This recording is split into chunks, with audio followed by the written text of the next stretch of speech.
guys! Welcome back to my YouTube channels. Ngayon na lang ako ulit nakapag-vlog. Wala tayong upload.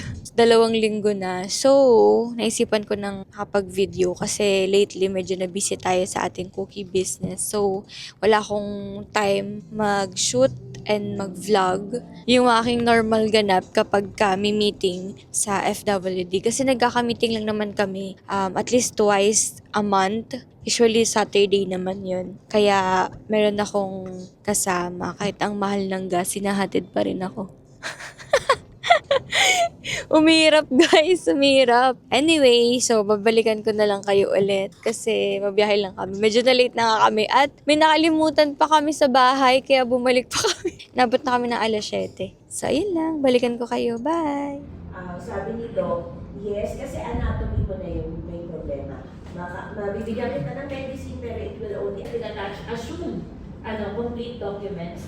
March 19, nagkaroon ng feedback ng lacking requirements. Then April 3, doon namin sinabit lahat ng lacking. Ayan, so nag-signayan. Kasi yun lang yung way para talaga ma-deliver natin yung promise natin. Kasi every policy given is a promise delivered.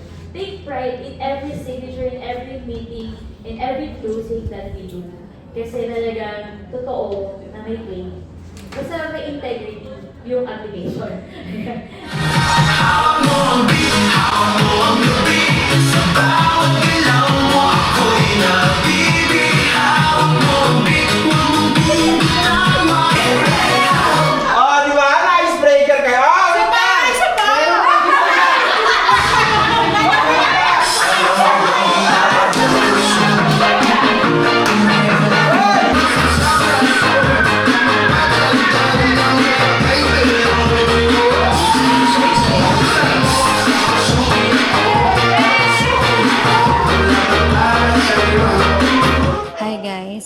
We are here sa QC. Late na ako nag-start ng vlog kasi naligaw-ligaw ka. Hindi na namin alam yung biyahe kanina. So, ngayon lang ako nag-start ng vlog. So, nandito na kami ngayon sa Shakey's, waiting sa aming food. And tapos na kami magbayad ng move-in fee namin sa house. So, mamaya na tayo mag-chika kapag babiyahe na ulit kami. Pero sa ngayon, magla-lunch muna kami kasi di rin kami nakapag-breakfast before kami umalis kanina sa bahay. Ayun. Ngayon lang. Hindi ako sapatos mamaya. Hindi nakuha mong gift check. Saan ba yun pwede? May nakuha kasi kaming gift check, guys. Yun yung promo namin nung nag-reserve kami ng house. Tsaka later, afternoon, meet namin si Ate Jella, which is isa sa architect namin. So, yun, mahaba-habang araw to. Kaya kailangan namin ng energy. Kasi anong oras na? Anong oras na nga nun? 11:24 na, guys. Sakto lang naman for lunch. Kaso kasi, hindi kami nag-breakfast. Kaya gutom-gutom na kami. Tsaka ito, puyat pa. Anong oras ka natulog? 3 nga to. 3 na yun. 3 a.m. guys. Tapos nagising siya ng mga 7 something. Guys, first time. Nakakain ako hindi pinipicturan. Mainit pa. Baka masarap. Bang. Parang first time natin to order. Lagi nga pa yung spaghetti yun.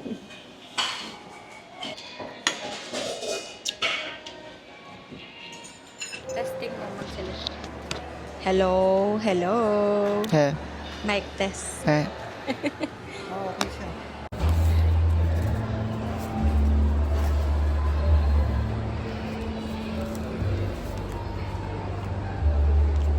Hello, hello, mic test. Sabi mo. Puro ganun lang.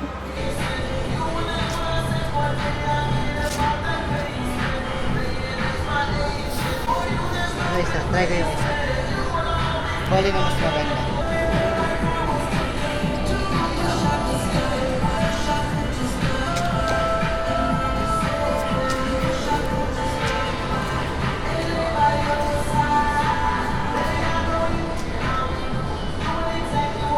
Okay din yung gray.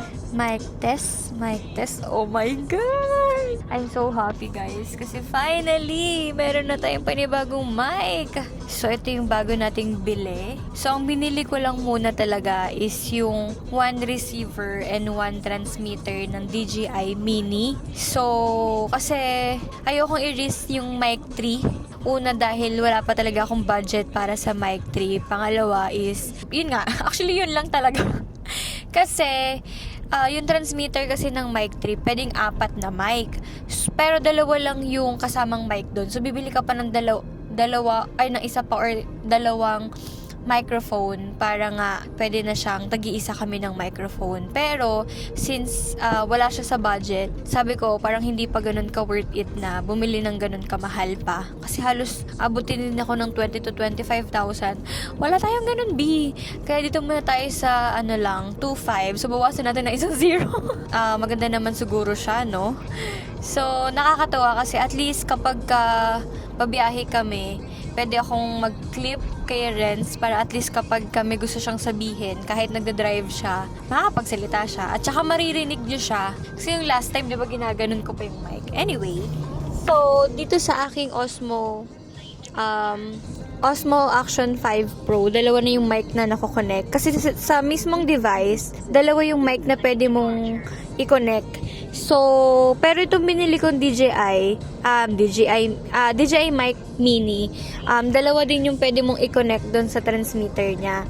Pero hindi masyado advisable na magko-connect ka sa device and then hindi siya advisable, hindi rin talaga siya pwede na i-connect mo yung transmitter tapos magko-connect ka rin ng isang mic na nakakonect sa device. Kasi una, hindi ko alam kung compatible yon or kung pwede yon. Pangalawa is magkaiba sila ng audio quality. So, kailangan mo pang itimpla pang mag-edit ka. So, medyo matrabaho siya. Kaya, I decided na go na lang muna ako sa mini na one mic and my one receiver. Para yung receiver, gagamitin ko na lang siya kapag nagpo-phone vlog ako. Yun din kasi yung isa kong target. Kaya gusto kong bumili ng panibagong microphone. Kasi itong puti kong microphone, hindi ko siya nagagamit sa phone. So, kaya gusto ko talagang bumili ng panibagong mic para at least magagamit ko na yung phone vlog, tapos maganda rin yung audio ko. Tapos hindi ko na rin consider bumili talaga ng mga other microphones na nabibili online kasi super trusted na ako sa DJI, and also pwede ko rin na rin kasi siyang gamitin dito sa camera. Anyway, on the way na kami pa uwi, natuloy pala yung pagbili ni Renz ng bagong shoes niya. Hindi ko na napakita yung pag-checkout namin kasi umalis kami. Tapos binalikan pa namin siya. Kaya hindi ko na na-videohan yan. And by the way, hindi pala natuloy yung meeting namin with the architect kay Ate Angela. Tomorrow na lang. So, hindi ko alam kung masishare ko pa yun sa inyo. Pero, update na lang ako about the house soon. Or if ever na may time ako makapag-update, include ko na lang siya dito sa video. And before ko i-end yung vlog, i-include ko dito guys yung video na ni-remove na yung braces ko. Kasi baka nagulat kayo. Wala na akong braces. So, i-attach ko na lang yung video para mapanood nyo yung time na pina-remove na yung braces ko. Ay, hindi pala ka na-record. Grabe ang haggard natin. Anong oras pa lang? Ay, sige mo ko bago ngayon. Hi guys. Ito na ang pagbabago. Phone vlog muna kasi hindi ko na kinuha yung camera. So, ibang araw na po ito. Ngayon ay April 13 na. Hindi ko na natuloy yung vlog ko last time. So, sa susunod ko na lang ipapakita yung bazaar. Hindi na naman ako nakapag-vlog doon. Pero ngayon, continuation lang naman to ng vlog natin noon. So, this is it, pansit. Tatanggalin na ang aking braces. Hopefully, final na to. Halos 6 years ata ako nag-braces. Simula 2020. Pero kasi nung pandemic, halos hindi ako nagpapa-adjust doon. Kasi nga, syempre, bawal lumabas, diba? So, parang let's say, sabihin na lang natin, 5 years ako naka-braces. Actually, matagal yun, guys. Kasi ang alam ko, nung nagpa-evaluate ako nung unang-una pa lang, sabi, yung case ko talaga is for 2 years lang. Pero, yun nga, umabot tayo ng 5 years. Kasi nagpalit din tayo ng clinic, kaya medyo nagtagal din siya. Pero, ayun. Finally, dumating na yung time na ma-remove na siya. May tura mo.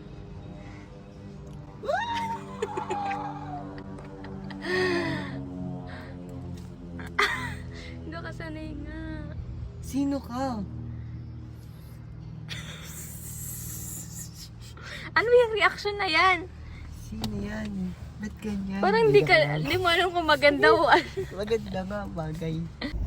Oh my God. Hi guys.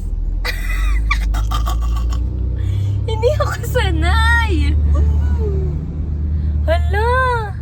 Nagpa-cleaning pa ako guys. Good news, hindi naman ako nasuka kanina nung sinusukatan ako. Wala naman, hindi naman siya nakakasuka in fairness. Kasi di ba yun yung parang may ilalagay na pink? Yun, hindi naman siya nakakasuka. Sa iba doon kasi parang nasusuka sila, pero wala naman ako na-feel na suka. So ito na siya guys. Hindi ko pa alam kung ano yung ngiti ko. Ganyan ba? Ganon? Ganon? Oh my God. So, masasali tayo na ganito tayo sa video. At least tapos na yung monthly luwas ko ni sa Batangas. You are the cause of all my stress. You've been ignoring all my texts.